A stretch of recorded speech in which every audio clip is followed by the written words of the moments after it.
Alhamdulillah wa salatu wa salam ala rasulillahi sallallahu alayhi wa sallam.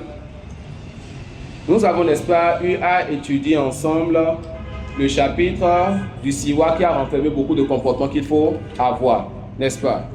Et hier, j'avais, n'est-ce pas, un doute parce que je ne voyais pas le khitan, la circoncision. Mais c'était dans le livre. D'accord, c'était dans le livre. L'auteur dit, il dit, il est détestable, n'est-ce pas, de se coiffer en coiffant une partie de la tête et en laissant l'autre partie. Le prophète sallallahu alayhi wa sallam a interdit cela. Il a dit soit vous délaissez tout, soit vous enlevez, soit vous enlevez tout, soit vous délaissez tout. Et le hadith montre l'interdiction. Mais les savants ont une règle chez eux en disant que toute interdiction qui vient dans les choses qui ont rapport au comportement est détestable, non interdit. Et d'autres savants disent non, qu'on reste donc sur la base. Donc vous allez voir des savants qui vont vous dire que c'est détestable de se couper comme on voit nos jeunes faire aujourd'hui. Donc vous diront donc que c'est interdit. Ceux qui disent que c'est détestable ont utilisé le même test, mais ils sont venus à un fondement qui est déjà accepté auprès d'eux. D'accord? Et il dit, il n'est pas permis d'arracher, n'est-ce pas, ou d'enlever les cheveux blancs qu'il y a dans notre barbe ou dans nos cheveux. Cela n'est pas permis.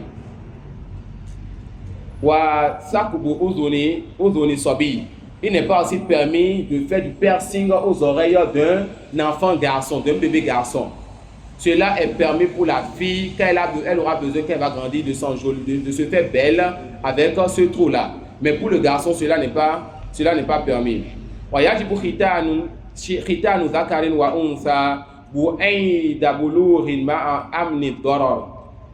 Il est alors, eux ils disent, le mariage chez les Hanabila, il est obligatoire aux garçons et à la fille de faire la circoncision. Ça c'est donc quoi? Ça c'est leur mazhab. Qu'il est obligatoire aux garçons et à la fille de faire quoi? De faire la circoncision. Et ils ont d'autres avis chez eux.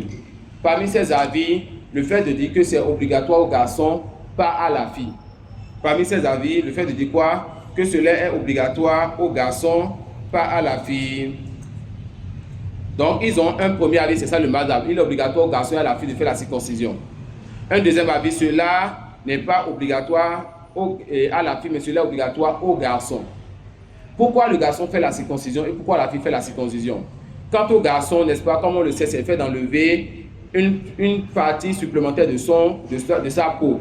Cette partie garde l'impureté, garde, n'est-ce pas, ce qui est impur, et on lui demande d'enlever l'impureté pour prier. Donc on lui fait cela afin que, n'est-ce pas, il puisse être préservé de ces impuretés qui vont être conservées sur sa peau. La nadia, ça doit être enlevé du corps, de l'habit et de la terre. D'accord? Quand il va aux toilettes, l'impureté peut donc rester là. Et on lui a dit quoi? Il doit enlever l'impureté. Et quant à la fille, c'est pour diminuer son plaisir sexuel. Car cette peau-là supplémentaire fait partie des choses qui donnent plus d'envie sexuelle aux filles.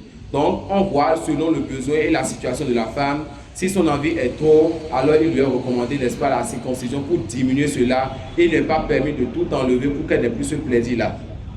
Ça peut aller. Donc, il dit ensuite, quand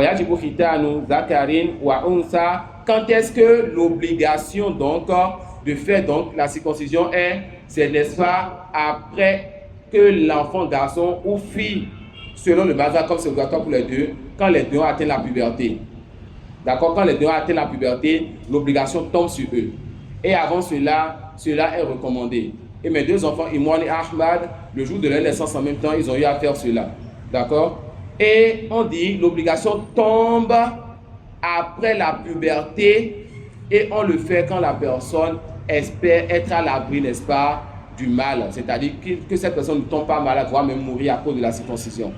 Et on rapporte, n'est-ce pas, comme c'est venu dans le Sahih, que Ibrahim alayhi salam, il a fait ça à l'âge de 80 ans. Et ça faisait donc partie des sunnahs de Ibrahim. Et ça fait partie, n'est-ce pas, de la sainte nature. Il est permis aussi, il est recommandé aussi de faire, n'est-ce pas? Non? Il est obligatoire de faire la circoncision après le boulour, après que la personne atteint la puberté, et il est recommandé aussi de le faire avant.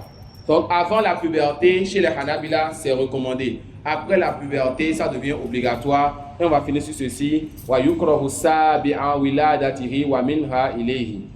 Il est alors détestable, et on dira non, ça peut être interdit ou bien fortement détestable de faire la circoncision le 7e jour de la naissance.